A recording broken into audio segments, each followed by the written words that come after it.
Friends அனைவருக்கும் வணக்கம். Welcome to Kumar TNPSC notes. Friends, இந்த வீடியோ பதிவில் நம்ம என்ன பார்க்க போகிறோம்னா 2024 டிஎன்பிஎஸ்சி குரூப் 4 எக்ஸாமை நடத்தினாங்க. அது உங்கள் எல்லாருக்கும் தெரியும். அந்த குரூப் 4 எக்ஸாமில் வந்த பாலிட்டி வினாக்களை நம்ம பார்க்க போகிறோம். பாலிட்டி வினாக்கள் மொத்தம் 13 வந்திருக்கு. அந்த 13 வினாக்களையும் நம்ம பார்க்க போகிறோம். உங்களுக்கு தெரியுதா அப்படிங்கிறதையும் செக் பண்ண போகிறோம். ப்ளஸ் ஸ்கூல் புக்கில் அந்த தகவல் எங்கே இருக்குது, என்ன கொடுத்துருக்காங்க அப்படிங்கிறதையும் நம்ம பார்க்க போகிறோம். இன்றைய முதல் கேள்வி என்ன கொடுத்துருக்காங்க, 104வது கேள்வியாக வந்திருக்கு. நகராட்சி நிர்வாகத்தின் முதன்மை நிர்வாக அலுவலர் யார்? நகராட்சி நிர்வாகத்தின் முதன்மை நிர்வாக அலுவலர் யார்? கண்டுபிடிங்க. யார்? கண்டுபிடிச்சிங்களா? சரி, விடையை பார்க்கலாங்களா? விடை, நகராட்சி நிர்வாகத்தின் முதன்மை நிர்வாக அலுவலர் நகராட்சி ஆணையர். சரி, இந்த டாபிக் வந்து ஸ்கூல் புக்கில் இருக்கான்னு கேட்டால் இருக்கிறது. எங்கே இருக்குது? 6ஆம் வகுப்பில் 3வது பருவத்தில் இருக்குதுங்க. இங்கே பாருங்களேன், இங்கே கொடுத்துருக்காங்க பாருங்கள். மாநகராட்சிக்கு இந்திய ஆட்சி பணி அதிகாரி ஒருவர் ஆணையராக இருப்பார். அதாவது மாநகராட்சி இருக்கு இல்லைங்களா, இப்போது சென்னை மாநகராட்சி, மதுரை மாநகராட்சி இருக்குல்ல, அந்த மாநகராட்சியாக இருந்தால் ஒரு ஐஏஎஸ் அதிகாரி வந்து ஆணையராக இருப்பார். அதுவே நகராட்சினா இங்கே பாருங்களேன், நகராட்சிகளுக்கு அரசு அதிகாரிகள் நகராட்சி ஆணையர்களாக நியமிக்கப்படுவார்கள். நகராட்சியை யார் பார்த்துக்கிறாங்க? நகராட்சி ஆணையர்கள் பார்த்துக்கிறாங்க. அதுவே பேரூராட்சி அப்படின்னா பேரூராட்சியுடைய நிர்வாகத்தை செயல் அலுவலர், ஈஓன்னு சொல்லுவோம், எக்ஸிக்யூட்டிவ் ஆஃபீஸர், அவர் வந்து பார்த்துக்குவார். சரிங்களா? இது நல்லா பார்த்துக்குவாங்க. மாநகராட்சின்னா ஆணையர், நகராட்சின்னா நகராட்சி ஆணையர், பேரூராட்சின்னா செயல் அலுவலர். ஓகேங்களா? சரி, அடுத்த வினாவை நம்ம பார்க்கலாமா? அடுத்த கேள்வியை பாருங்கள். கீழ்காணும் எந்த மாநிலங்கள் பொதுவான உயர்நீதிமன்றத்தை பெற்றுள்ளன? எந்தெந்த மாநிலங்கள் பொதுவான உயர்நீதிமன்றத்தை பெற்றுள்ளது அப்படின்னு கேட்குறாங்க. எது பொதுவான உயர்நீதிமன்றத்தை பெற்றுள்ளது? கண்டுபிடிங்க. ஆக்சுவலாக இந்த டாபிக் எங்கே இருக்கும்னா, இந்த டாபிக் வந்து 10ஆம் வகுப்பில் கொடுத்துருப்பாங்க. 10ஆம் வகுப்பில் 3வது பாடம் நினைக்கிறேன், பாலிட்டியில். சரி, விடையை பார்க்கலாமா? விடை, பஞ்சாப் மற்றும் ஹரியானா மாநிலங்கள் பொதுவான உயர்நீதிமன்றத்தை பெற்றுள்ளன. சரி, இந்த டாபிக் சம்மந்தமாக ஸ்கூல் புக்கில் என்ன கொடுத்துருக்காங்கன்னு பார்க்கலாமா? இங்கே கொடுத்துருக்காங்க பாருங்கள். இந்திய அரசியலமைப்பு சட்டம் ஒவ்வொரு மாநிலத்திற்கும் ஓர் உயர்நீதிமன்றத்தை தோற்றுவிக்க வழிவகை செய்கிறது. ஒவ்வொரு ஸ்டேட்டுக்கும் ஒவ்வொரு உயர்நீதிமன்றம் இருக்கணும். ஆனால் 1956 7வது திருத்த சட்டம், 7வது அரசியலமைப்பு சட்ட திருத்தம் 2க்கும் மேற்பட்ட மாநிலங்கள் மற்றும் யூனியன் பிரதேசத்துக்கு பொதுவாக ஒரு நீதிமன்றம் இருக்கலாம்ப்பா அப்படிங்கிறத சொல்லிருச்சு. அதுவும் நாடாளுமன்றத்துக்கு தான் அதிகாரம் இருக்குது. நாடாளுமன்றம் பார்த்து எத்தனை ஸ்டேட்டுக்கு வேண்டுமானாலும் ஒரு உயர்நீதிமன்றத்தை அனுமதிக்கலாம். அதை எப்போ கொண்டு வந்தாங்க? 1956 7வது சட்ட திருத்தத்தின் மூலம் கொண்டு வந்தாங்க. அடுத்து இங்கே கொடுத்துருக்காங்க பாருங்கள். எடுத்துக்காட்டாக பஞ்சாப், ஹரியானா மற்றும் யூனியன் பிரதேசமான சண்டிகர். நல்லா பாருங்கள், பஞ்சாப்பு, ஹரியானா என்பதெல்லாம் வந்து மாநிலம். அதுவே சண்டிகர் என்பது யூனியன் பிரதேசம். 2 மாநிலங்களுக்கும் ஒரு யூனியன் பிரதேசத்துக்கும் பொதுவான உயர்நீதிமன்றம் சண்டிகரில் இருக்கிறது. அதே மாதிரி பாருங்களேன், கவுகாத்தியில் இருக்குது ஒரு உயர்நீதிமன்றம். எங்கே இருக்குது? அசாமில் கவுகாத்தி இருக்குது. அங்கே ஒரு உயர்நீதிமன்றம் இருக்குது. அந்த உயர்நீதிமன்றம் 4 வடகிழக்கு மாநிலங்களுக்கு பொதுவாக இருக்குது. எந்தெந்த மாநிலங்கள்? அஸ்ஸாம், நாகாலாந்து, மிசோரம், அருணாச்சல பிரதேசம். இந்த 4 மாநிலங்களுக்கும் பொதுவான உயர்நீதிமன்றம் கவுகாத்தியில் இருக்குது. இந்த உயர்நீதிமன்றத்துடைய கிளை வந்து கிட்டத்தட்ட 3 இடங்கள் இருக்குதுங்க. இட்டாநகர் அப்படிங்கிற ஒரு இடம், கொஹிமா அப்படின்னு ஒரு இடம், ஐஸ்வால் அப்படிங்கிற இடம். இந்த 3 இடத்துல கவுகாத்தியுடைய பிரான்ச் இருக்குது. சரிங்களா? அடுத்து பாருங்கள், டெல்லி தனக்கு என்று சொந்தமாக ஒரு உயர்நீதிமன்றத்தை கொண்டுள்ளது. அடுத்து ஒரு முக்கியமான பாயிண்ட்டை கவனிங்க. ஒவ்வொரு நீதிமன்றமும் தலைமை நீதிபதி மற்றும் பிற நீதிபதிகளை வச்சுருக்கோம். அதாவது எத்தனை நீதிபதி வேணாலும் இருக்கலாம். உயர்நீதிமன்ற நீதிபதியின் எண்ணிக்கை மாநிலத்துக்கு மாநிலம் மாறுபடும். இதை நோட் பண்ணுங்கள், கேட்க வாய்ப்பு இருக்குது. உயர்நீதிமன்ற நீதிபதிகளின் எண்ணிக்கை மாநிலத்துக்கு மாநிலம் மாறுபடும். அந்த உயர்நீதிமன்ற நீதிபதியின் எண்ணிக்கை குடியரசுத் தலைவரால் தீர்மானிக்கப்படுகிறது. குடியரசுத் தலைவர் பார்த்து இந்த உயர்நீதிமன்றத்துக்கு இத்தனை பேர் இருக்கலாம், இந்த உயர்நீதிமன்றத்துக்கு இத்தனை பேர் இருக்கலான்னு அவர் பார்த்து முடிவு பண்ணுறது தான் எத்தனை மெம்பர்ஸ் இருக்கிறது அப்படிங்கிறது. இந்தியாவில் தற்பொழுது 28 மாநிலங்கள், 9 யூனியன் பிரதேசங்கள் உள்ளது. எல்லாத்துக்கும் சேர்த்து 25 உயர்நீதிமன்றங்கள் இருக்கிறது. சரிங்களா? ஓகே, பார்த்துட்டோம். இதை மறந்துடாதீங்க, அடுத்த எக்ஸாம்லையும் கேட்க வாய்ப்பு இருக்குது. அடுத்த கேள்வியை பார்க்கலாமா? அடுத்த கேள்வியை பாருங்கள். எந்த ஆண்டு இந்திய அரசால் முதல் செம்மொழியாக தமிழ் மொழி அறிவிக்கப்பட்டது?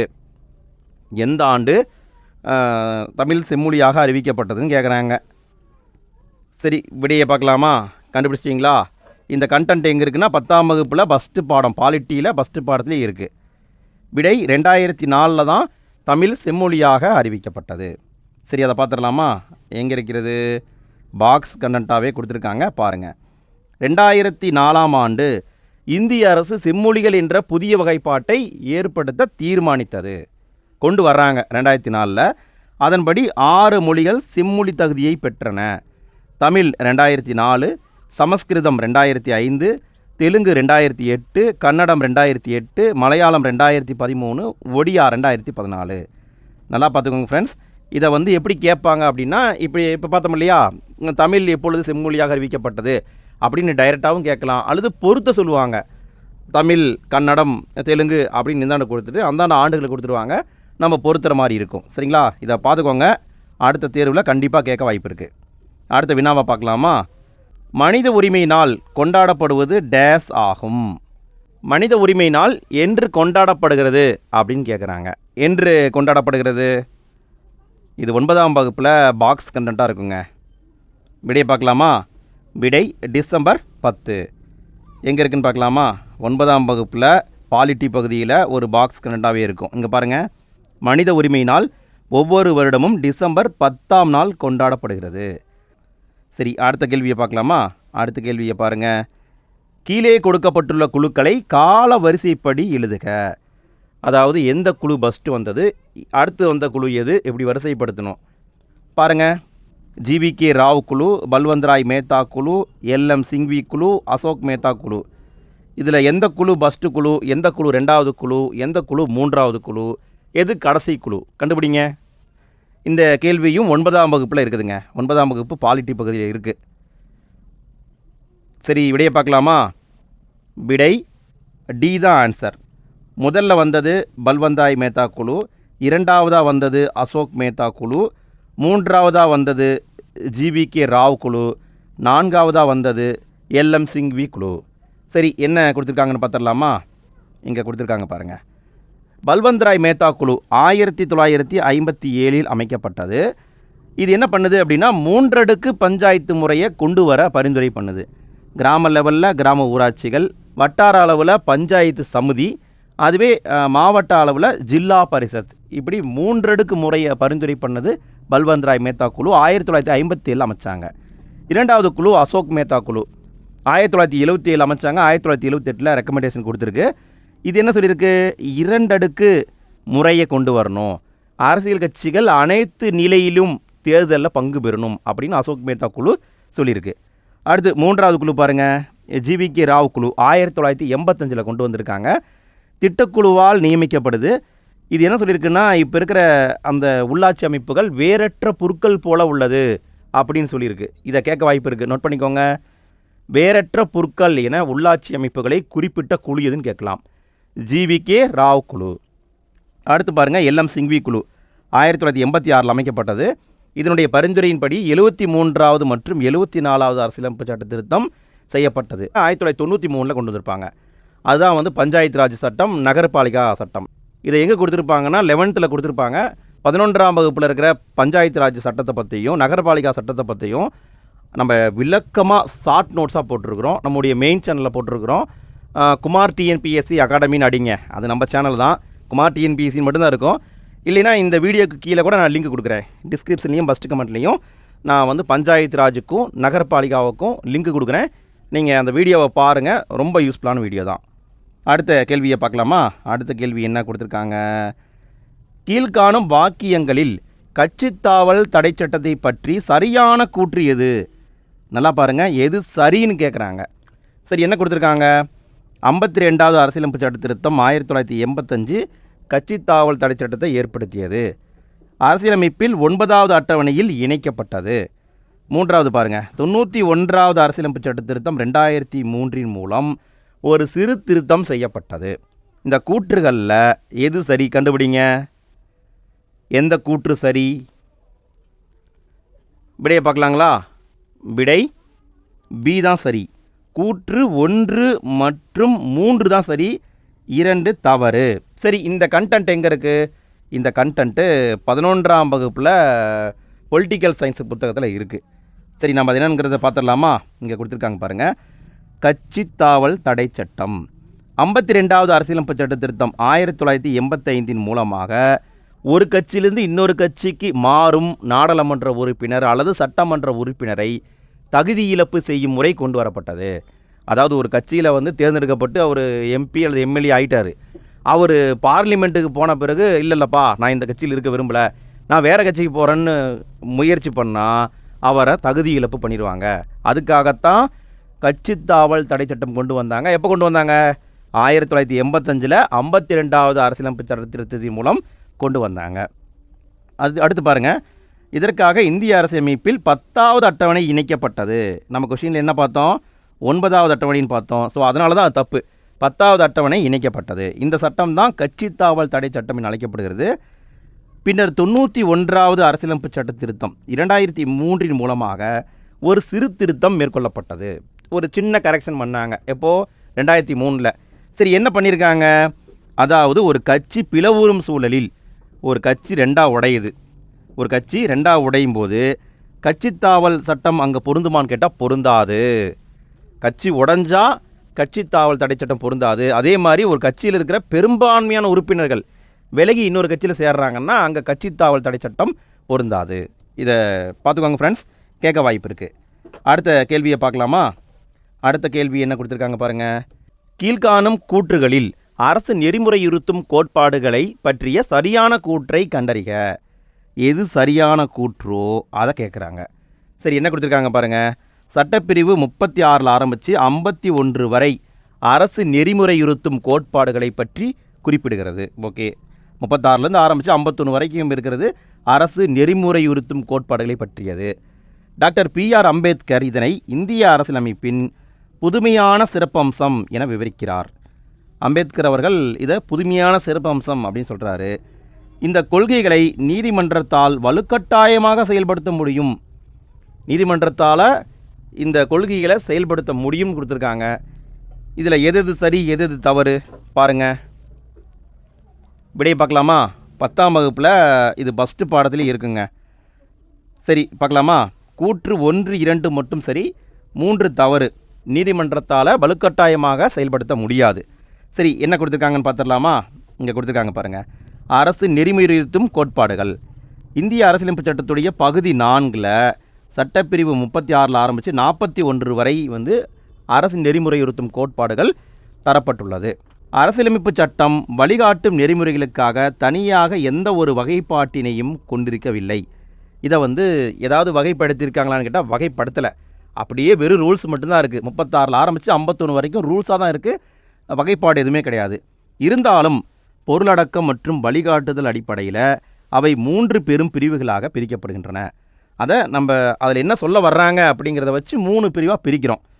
சமதர்ம கோட்பாடுகள், காந்திய கோட்பாடுகள், தாராள அறிவு சார்ந்த கோட்பாடுகள் அப்படின்னு 3 கோட்பாடுகளாக நம்ம பிரிக்கலாம். என்ன சொல்ல வர்றாங்க அப்படிங்கிறத வச்சுக்கிட்டு இந்த கொள்கைகளை நீதிமன்றத்தால் வலுக்கட்டாயமாக செயல்படுத்த முடியாது. நீதிமன்றத்தில் வலுக்கட்டாயமாக செயல்படுத்த முடியாது. ஆனால் இவை ஒரு நாட்டை நிர்வகிக்க அவசியமானவை. சமுதாய நலனை மக்களுக்கு தருவதே இதன் நோக்கம். இதை கேட்க வாய்ப்பு இருக்குது, பார்த்துக்கோங்க. சமுதாய நலனை மக்களுக்கு தருவதே இதன் நோக்கமாகும். இதை இந்திய அரசியலமைப்பின் புதுமையான சிறப்பம்சம் என டாக்டர் பிஆர் அம்பேத்கர் அவர்கள் விவரிக்கின்றார். இதை பார்த்துக்கோங்க ஃப்ரெண்ட்ஸ். அடுத்த தேர்வுலையும் கேட்கக்கூட வாய்ப்பு இருக்குது. அடுத்த கேள்வியை பார்க்கலாமா? அடுத்த கேள்வியை பாருங்கள். அரசியலமைப்பு சட்டத்தின்படி 3 அடுக்குகளை கொண்ட பஞ்சாயத்து ராஜ் அமைப்பினை பொறுத்துக. அரசியலமைப்பு சட்டத்தின்படி 3 அடுக்கை கொண்ட பஞ்சாயத்து ராஜ் அமைப்பை பொறுத்த சொல்கிறாங்க. பொறுத்துங்க பார்க்கலாம். எது கரெக்டு? பொறுத்திட்டிங்களா? இது எங்கே இருக்கும்னா 11ஆம் வகுப்பில் இருக்குங்க. சரி, விடையை பார்க்கலாமா? விடை ஏ தான் கரெக்டு. கிராம பஞ்சாயத்து, இடிநிலை பஞ்சாயத்து, மாவட்ட பஞ்சாயத்து, இப்படி 3 பஞ்சாயத்துகள் இருக்குது, 3 அடுக்கு இருக்குது. சரி, இதை பற்றி என்ன சொல்கிறாங்கன்னு பார்த்துடலாமா? எங்கே கொடுத்துருக்காங்க? இங்கே கொடுத்துருக்காங்க பாருங்கள். அரசியலமைப்பின் ஒரு புதிய அட்டவணையாக 11வது அட்டவணை சேர்க்கப்பட்டது. எப்போ சேர்த்துருப்பாங்க? அதாவது 1993 பஞ்சாயத்து ராஜ் சட்டம் கொண்டு வரப்பட்டிருக்கும். அதையும் வாட்சி விட்டுலாமா? 1992 நாடாளுமன்றத்தில் அறிமுகப்படுத்துகிறாங்க 73வது மற்றும் 74வது சட்ட திருத்தங்களை. அது 1992 அறிமுகப்படுத்தப்பட்டு 1993 சட்டமாக நிறைவேற்றப்படுது.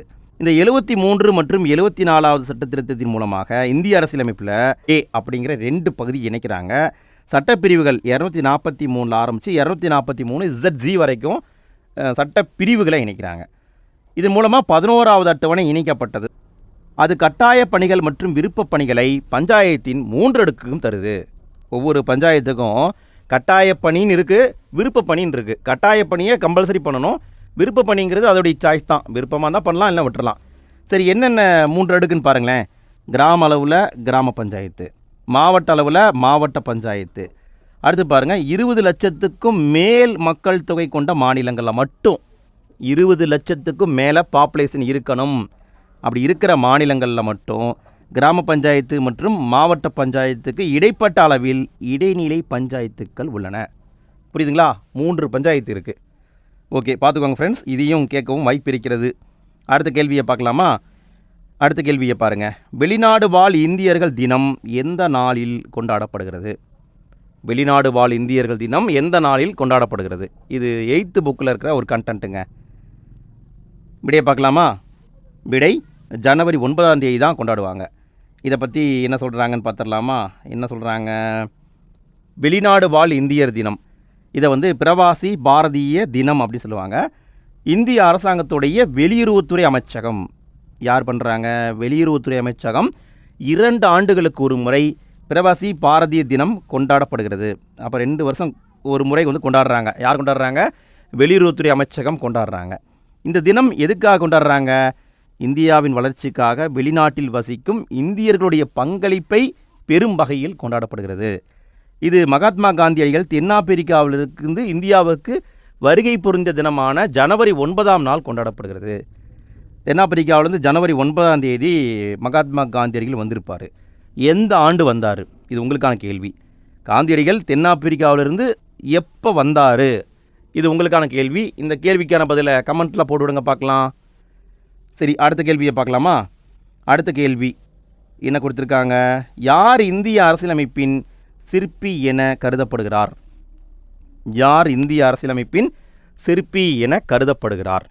எல்லாருக்கும் தெரிஞ்ச பாயிண்ட் தாங்க, டாக்டர் PR அம்பேத்கர் அவர்கள். அடுத்த கேள்வியை பார்க்கலாமா? அடுத்த கேள்வி என்ன கொடுத்துருக்காங்க? கூற்று காரணம் டைப்பில் கொடுத்துருக்காங்க பாருங்கள். கூற்று அரசமைப்பின் 249வது உறுப்பின்படி ஒரு அதிகாரத்தை மாநில பட்டியலிருந்து மத்திய பட்டியலுக்கு நாடாளுமன்றத்தால் மாற்ற முடியும். அதாவது ஆர்டிகல் 249 அடிப்படையாக வச்சு ஒரு அதிகாரத்தை மாநில பட்டியலிருந்து மத்திய பட்டியலுக்கு யார் மாற்றலாம்? நாடாளுமன்றம் மாற்றலாம். சரி, காரணம் என்ன? தேச நலன் கருதி நாடாளுமன்றம் இம்மாற்றத்தை ஏற்படுத்தலாம், இல்லைன்னா மாற்றத்தை ஏற்படுத்தக்கூடாது. சரி, இந்த கூற்று காரணம் சரியான்னு பாருங்கள். இது எங்கே இருக்கும்னா 11ஆம் வகுப்பில் இருக்குதுங்க. சரி, விடையை பார்க்கலாமா? விடை A மற்றும் R, அதாவது கூற்று காரணம் இரண்டும் சரி. காரணம் கூற்றிற்கான சரியான விளக்கமாகும். சரி, என்ன கொடுத்துருக்காங்கன்னு பார்த்துடலாமா? என்ன கொடுத்துருக்காங்க?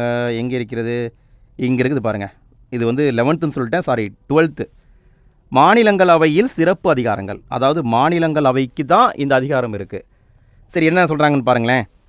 உறுப்பு 249 படி மாநிலங்களவை மாநில பட்டியலில் குறிப்பிடப்பட்டிருக்கும் அதிகாரங்களில் நாடாளுமன்றம் சட்டம் இயற்ற அதிகாரம் அளிக்க முடியும். நல்லா கவனிங்க, வாசகத்தை நல்லா கவனிங்க. அதாவது மாநிலங்களவை பர்மிஷன் கொடுக்கணும். பர்மிஷன் கொடுத்தா அதை அடிப்படையாக வச்சு நாடாளுமன்றம் சட்டம் போடலாம். சரிங்களா? அடுத்தது இன்னொன்று கொடுத்துருக்காங்க பாருங்கள். என்ன கொடுத்துருக்காங்க? உறுப்பு 312 உறுப்பு 312 படி மாநில மற்றும் மத்திய அரசுக்கு பொதுவான அனைத்து இந்திய தேர்வாணையத்தை உருவாக்க நாடாளுமன்றத்துக்கு அதிகாரம் அளிக்க முடியும். அதாவது IAS IPS எல்லாம் போஸ்டிங் போட்டு எடுக்கிறாங்கல்ல, அதை அந்த விதிகளை கொண்டு வர்றது யாருன்னா மாநிலங்களவை தான் கொண்டு வரும். அப்போ 312 அடிப்படையில் அதுலேயும் மாற்றத்தை ஏற்படுத்தலாம். அப்போ 2 பவர் இருக்குது. யாருக்கு இருக்குது? மாநிலங்களவைக்கு இருக்குது. இங்கே கொடுத்துருக்காங்க பாருங்கள். கூட்டாட்சி தத்துவத்தின் அடிப்படையில் மாநிலங்களவை 2 பிரத்யேகமான தனித்துவமான அதிகாரங்களை பெற்றுள்ளது. அப்போ 2 பவர் இருக்குது. உறுப்பு 249 அடிப்படையாக வச்சு மாநில பட்டியலில் இருக்கிறத மத்திய பட்டியலுக்கு மாற்றலாம். 312 அடிப்படையாக வச்சு பொதுவான தேர்வாணையத்தை உருவாக்கலாம். ஓகேங்களா? அடுத்த கேள்வியை பார்க்கலாமா? அடுத்த கேள்வி பாருங்கள். தவறான இணையை கண்டுபிடி. எது தவறான இணைன்னு கேட்குறாங்க. அதாவது வரியை அடிப்படையாக வச்சு கேட்குறாங்க. இந்த கண்டென்ட் 12th இருக்குதுங்க. 12th டெப்த்தாக படிச்சிருக்கணும். அப்போ தான் இந்த கேள்விக்கு ஆன்சர் போட்டிருக்க முடியும். சரி, என்ன சொல்கிறாங்கன்னு பாருங்களேன். கீழே 4 கொடுத்துருக்காங்க. இந்த 4ல் எது தவறான இணைன்னு கேட்குறாங்க. வேளாண் வருமான வரி மாநிலத்துக்கு போகுது. அதாவது வேளாண்மை பொருட்கள் மீது வரியை போடுறாங்கல்ல, அந்த வரி மாநிலங்களுக்கு போகுதுன்னு சொல்கிறாங்க. அடுத்து 2வது பாருங்கள். நிலம் மற்றும் கட்டடங்கள் மீதான வரியும் மாநிலங்களுக்கு போகுது. மின்சார நுகர்வு அல்லது விற்பனைக்கான வரியும் ஒன்றிய அரசுக்கு போகுதுங்களாம். நல்லா பாருங்கள், மத்திய அரசுக்கு போகுதான். நில வருவாய் ஒன்றிய அரசுக்கு போகுதுங்களாம். இந்த வரியில் ஏதோ 2 தவறாக இருக்குது. அது என்னங்கிறத கேட்குறாங்க. கண்டுபிடிங்க. எந்த 2 தவறாக உள்ளது? சரி, விடையை பார்க்கலாமா? விடை 3ம் 4ம் தவறு. அதாவது மின்சார நுகர்வு வரி மத்திய அரசுக்கு போகாது, நில வருவாயும் மத்திய அரசுக்கு போகாது. சரி, இதை எங்கே கொடுத்துருக்காங்க? இதை 12th எக்கனாமிக்ஸ் புத்தகத்தில் கொடுத்துருப்பாங்க. சரி, இங்கே என்ன கொடுத்துருக்காங்கன்னு பாருங்களேன். மாநில வளங்கள்னு கொடுத்துருக்காங்க இல்லையா? மாநில கவர்மெண்ட்டுக்கு போகிற காசு, அதாவது எங்கேருந்து காசு மாநில கவர்மெண்ட்டுக்கு போகுதுன்னு கொடுத்துருக்காங்க பாருங்கள். அதாவது வேளாண் நிலங்கள் மீதான வரி மாநிலங்களுக்கு தான் போகும். அடுத்து என்ன இருக்குது? நில வருவாய், இதுவும் மாநிலங்களுக்கு தான் போகும். நிலம் கட்டடங்கள் மீதான வரியும் மாநிலங்களுக்கு தான் போகும். மின்சார நுகர்வு விற்பனைக்கான வரியும் மாநிலங்களுக்கு தான் போகும். ஸோ அப்போ பாருங்கள், நில வருவாயும் மாநிலங்களுக்கு தான் போகுது. அதுவே மின்சார நுகர்வு வரியும் மாநிலங்களுக்கு தான் போகுது. சரிங்களா? அப்போ நம்ம என்ன பண்ணியிருக்கணும்னா இதை டெப்த்தாக படிச்சிருக்கணும். அதாவது மாநில அரசாங்கத்துக்கு என்னென்ன வரி வருகிறது, மத்திய அரசாங்கத்துக்கு என்னென்ன வரி வருகிறது அப்படிங்கிறத படிக்கணும். இதை பற்றியும் நம்ம வீடியோ போட்டிருக்கிறோம். நம்ம மெயின் சேனலில் போட்டிருக்கோம். வேணா லிங்க் டிஸ்கிரிப்ஷனில் கொடுக்குறேன். சரிங்களா? சரி, அடுத்த கேள்வியை பார்க்கலாங்களா? அடுத்த கேள்வி என்ன கொடுத்துருக்காங்க பாருங்கள். நிதி ஆயோக்கின் நிர்வாக தலைவர் யார்? நல்லா பாருங்கள், கொஷினை உன்னிப்பாக கவனிக்கணும், தப்பாக படிக்கக்கூடாது. நிதி ஆயோக்குடைய தலைவரை கேட்கல, நிர்வாக தலைவர் தான் கேட்குறாங்க. தலைவர்னு சொன்ன உடனே நம்ம டக்குன்னு கண்ணை மூடிட்டு வேறு ஆன்சர் போட்டுறக்கூடாது. புரியுதா? கொஷினை 1 முறைக்கு 2 முறை படிக்கணும். அப்போ தான் கேர்லெஸ் மிஸ்டேக் இல்லாமல் நம்மளால் ஆன்சர் பண்ண முடியும். சரி, நிதி ஆயோக்குடைய நிர்வாக தலைவர் யார்? இதை நீங்கள் அப்படியே யோசிச்சுட்ருங்க. அந்த நேரத்தில் வழக்கமான டயலாக் நான் ஒன்று பேசி விட்டுறேன். ஃப்ரெண்ட்ஸ், வீடியோ பிடிச்சிருந்தால் லைக் போடுங்க ஃப்ரெண்ட்ஸ். வீடியோ எப்படி இருந்தது அப்படிங்கிறத கமெண்ட்டில் போட்டு விடுங்க ஃப்ரெண்ட்ஸ். உங்களுடைய ஃப்ரெண்ட்ஸுக்கும் ஷேர் பண்ணி விடுங்க ஃப்ரெண்ட்ஸ். என்ன பண்ணுறதுங்க, சொல்லி பழகிருச்சு. 2வது, நிறைய பேர் வீடியோ பார்க்குறீங்க, அப்படியே போயிடுறீங்க. வீடியோ பிடிச்சிருந்தா எங்களையும் உற்சாகப்படுத்துகிற மாதிரி ஒரு லைக் போடுறது, வீடியோ நல்லா இருந்தது குமார் அப்படின்னு ஒரு கமெண்ட்டில் போட்டு விட்றது, இப்படிலாம் போட்டிங்கன்னா எங்களுக்கும் மோட்டிவேஷனாக இருக்குது. அதாவது இந்த வீடியோ மேக் பண்ணுறது சாதாரண விஷயம் நினச்சிடாதீங்க. அதாவது எந்த கண்டென்ட்டு எங்கே இருக்குங்கிறத ஃபஸ்ட்டு தேடி கண்டுபிடிக்கணும். அதை கரெக்டாக இங்கே பாருங்கள், ஒன்றுக்கு ஒன்று கோர்வையாக நம்ம ரெடி பண்ணணும். இப்படிலாம் பண்ணுறதுன்னா அதுக்கே கிட்டத்தட்ட 4 மணி நேரம் 5 மணி நேரம் ஆகுதுங்க. ஆனால் நீங்கள் போடுற ஒரு லைக்கு, நீங்கள் போடுற ஒரு கமெண்ட்டு, அந்த கமெண்ட்டு லைக்கை பார்க்கும்போது நம்ம ஏதோ நல்ல விஷயம் பண்ணியிருக்கோம் அப்படின்னு எங்களுக்கும் ஒரு சந்தோஷம் வருது. ஸோ அதனால தான் இந்த மாதிரிலாம் சொல்லிகிட்டு இருக்கோம். சரிங்களா? சரி, பாருங்கள், வீடியோ பிடிச்சிருந்தால் லைக் போடுங்க. நிதி ஆயோக் இதை பற்றியும் நம்முடைய மெயின் சேனலில் நம்ம வீடியோ போட்டிருக்கோங்க, ஷார்ட் நோட்ஸ் போட்டிருக்கோம். லிங்க் வேணால் டிஸ்கிரிப்ஷனில் கொடுக்குறேன். சரி, விடையை பார்க்கலாமா? நிதி ஆயோக்குடைய நிர்வாகத் தலைவர், துணைத் தலைவர். சரி, இந்த கண்டென்ட் ஸ்கூல் புக்கில் இருக்கான்னு கேட்டால் இருக்கிறது. 12th எக்கனாமிக்ஸ் புத்தகத்தில் இருக்கும். என்ன கொடுத்துருக்காங்கன்னு பாருங்களேன். நிதி ஆயோக் இதனுடைய விரிவாக்கம் national institution for transforming India. இதனுடைய சுருக்கம்தான் நிதி ஆயோக். இதை தமிழில் சொல்லணும் அப்படின்னா இந்தியாவை உருமாற்றம் செய்வதற்கான தேசிய நிறுவனம். இந்தியாவை உருமாற்றம் செய்வதற்கான தேசிய நிறுவனம் அப்படின்னு நம்ம எடுத்துக்கலாம். 2014 ஆண்டு ஆகஸ்ட் 13 திட்டக்குழுவுக்கு பதிலாக அரசாங்கம் இந்த முடிவு எடுத்திருக்காங்க. முடிவு எடுத்த டேட்டு முக்கியங்க. பாருங்கள், 2014 ஆகஸ்ட் 13 முடிவு எடுத்திருக்காங்க. அதன்படி 2015 ஜனவரி 1 நிதி ஆயோக் நடைமுறைக்கு வந்தது. நிதி ஆயோக்குடைய தலைவர் யாருன்னா இந்திய பிரதமர். இந்திய பிரதமர் தான் நிதி ஆயோக்குடைய தலைவர்.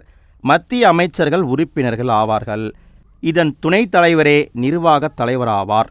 அரவிந்த் பனகாரியா அவர் தான் 1வது துணைத் தலைவராக செயல்பட்டு வருகிறார். நல்லா நோட் பண்ணுங்க, யார்? அரவிந்த் பனகாரியா. இப்போ ரீசெண்டாக இவர் தலைமையில் தான் வந்து நிதி ஆணையம் அமைக்கப்பட்டிருக்கு. இப்போ ரீசெண்டாக திரு அரவிந்த் பனகாரியா அவர் தலைமையில் தான் நிதி ஆணையம் அமைக்கப்பட்டிருக்கு. எத்தனையாவது நிதி ஆணையம்? இது முக்கியங்க, கண்டிப்பாக எக்ஸாமில் கேட்பாங்க. அந்த நிதி ஆணையம் எப்போ நடைமுறைக்கு வரப்போகுது? இது உங்களுக்கான கேள்வி. மறக்காமல் கமெண்ட்டில் போட்டு விடுங்க. நீங்கள் படிக்கலைனாலும் சரி, தேடி பிடிச்சி படிங்க, எக்ஸாமில் கேட்க வாய்ப்பு இருக்குது, கண்டிப்பாக கேட்பாங்க. அரவிந்த் பனகாரியா எத்தனையாவது நிதி ஆணையத்தின் தலைவர்? அந்த ஆணையத்தின் பரிந்துரை எப்பொழுது நடைமுறைக்கு வரும்? இது உங்களுக்கான கேள்வி.